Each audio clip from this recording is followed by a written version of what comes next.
নমস্কার বন্ধুরা, শুভ দুপুর। আজ রান্না করছি হাড্ডি ছাড়া মাংস। তো দেখো, জোগাড় করে নিয়েছি, আমি আলু কেটে নিয়েছি, পেঁয়াজ কেটে নিয়েছি, এদিকে মশলা করে নেব, আদা রসুন লঙ্কা। দেখো, হাড্ডি ছাড়া মাংসটা কি বলো তো, সোয়াবিন। তো সোয়াবিন রান্না করব, সঙ্গে থাকো, দেখতে থাকো রান্নাটা। হ্যাঁ বন্ধুরা, বন্ধুরা কড়াই তেল দিয়ে দিয়েছি, একটু আগে বেগুন ভাজা করেছি ওই তেলেই। তো এই সোয়াবিনটাকে ভেজে নিচ্ছি, একটু লবণ দিয়ে সোয়াবিনটাকে ভেজে খাবো।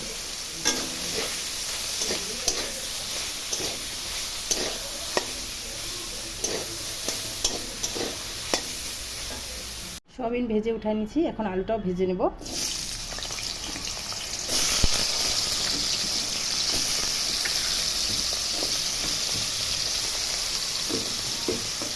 আলুতে লবণ দিয়ে দেবো, লবণ দিয়ে আলুটা ভেজে উঠিয়ে নিচ্ছি।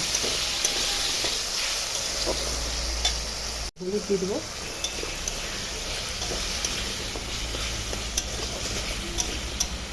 আলুটাও দেখো লাল লাল করে ভাজা হয়ে গেছে।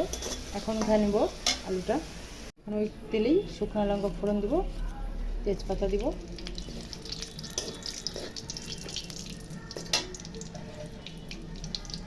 জিরা ফোড়ন দিলাম। ফোড়নটা ভাজা হোক, তারপরে পেঁয়াজটা দিয়ে মশলা দিয়ে কষাবো।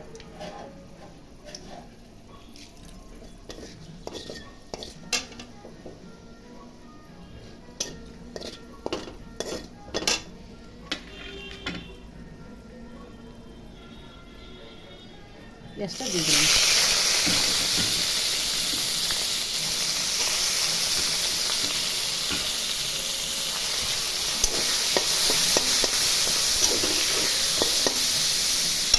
মশলাটা বাটা হয়ে গেছে, এর মধ্যে আমি লবণ, স্বাদ মতো হলুদ দিয়ে মশলাটা আমি গুলিয়ে নিব।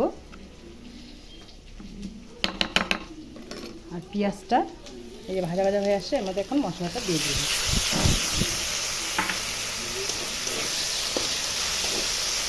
একটু ধুয়ে জলও দিব।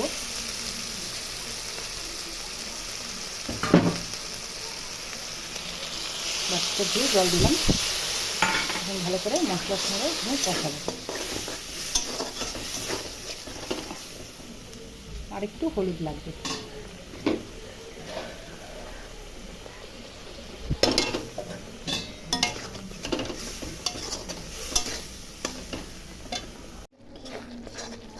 মশলাটা দেখো অনেকটা কষে এসেছে, পেঁয়াজগুলো সেদ্ধ হয়েছে। এখন আমি এই যে ভাজা সোয়াবিন আলুটা দিয়ে দিচ্ছি। দিয়ে দেওয়ার পরে আরও কিছুক্ষণ একটু কষিয়ে নেব। আমি সব উপকরণ মিশিয়ে ভালো করে একটু কষাবো।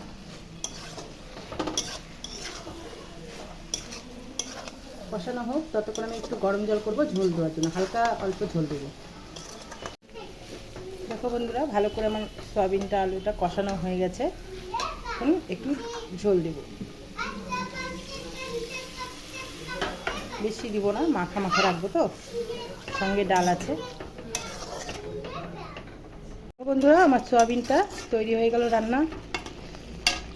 দেখো বন্ধুরা, আমার সব কটা রান্না কমপ্লিট। তো সব কটা রান্না তো দেখানো যায় না, ভিডিও অনেক বড় হয়ে যাবে।